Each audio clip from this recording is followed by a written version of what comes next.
ఇక్కడ మీరు మనం మాట్లాడుకున్నట్టుగా ఆది శైవము, మహాశైవము, శుద్ధ శైవం అనే ఈ ప్రాసెస్‌లో శుద్ధ శైవ మతము అనేది మిగిలిన రెండింటితో పోల్చుకుంటే, ఆది, ఈ రెండిటితో పోల్చుకుంటే శుద్ధ శైవ మతం అనేది మరింత చైతన్యవంతమైనది, తామసమంతమైనది. నేను నిన్న క్లాసుల్లో చెప్పా.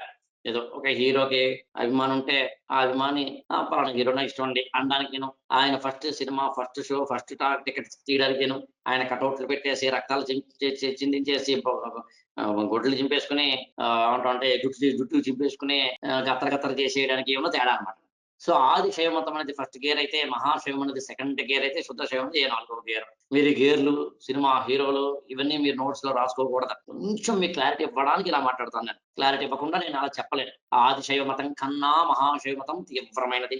మహాశైవ మతం కన్నా శుద్ధ శైవ మతం ఇంకా తీవ్రమైనది. ఇది మీరు అర్థం చేసుకోవాలి. అలాగే మరి ఈ శుద్ధ శైవ మతంలో ఏముంటాయంటే, ఇక్కడ నేను ఇంతకుముందు చెప్పాను మీకంటే మన సిలబస్‌లో ఈ పదాలున్నాయండి. స్మార్త, ఆది, వీర, జంగమ, కాపాలిక, శాక్త. వీటిలో ఆది శైవ మతము అనేది మనకు అవగాహన అయింది. స్మార్త అంటే ఏంటో మనకు తర్వాత వస్తుంది. తర్వాత నా ఉద్దేశం ఇది ఈ టాపిక్ తర్వాత దయచేసి.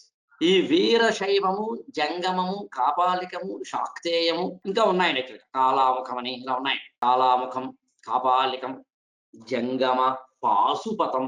పాశుపతం అని కూడా ఒకటి ఉందండి. మీరు ఎప్పుడైనా విన్నారో తెలియదు కానీ. అలాగే కాశ్మీర శైవం అని ఒకటి ఉందండి. కాశ్మీర శైవం అంటారు. ఇలాంటి కాలాముఖం, కాపాలికం, శాక్తేయం, పాశుపతం, కాశ్మీర దైవం, జంగమ సంప్రదాయం, వీరశైవం ఈ అన్నిటిని శుద్ధ శైవ మతంలో భాగాలుగా చెప్తారండి. అంటే వీరశైవం కానీ, జంగమ కానీ, కాపాలికం కానీ, శాక్తేయం కానీ, కాలాముఖం కానీ, పాశుపతం కానీ, కాశ్మీర దైవం కానీ ఇవన్నీ మరింత తామసత్వాన్ని, తీవ్రమైన పద్ధతిని చాలా చాలా చాలా తీవ్రంగా ఇంతకుముందు చెప్పాను మీకు.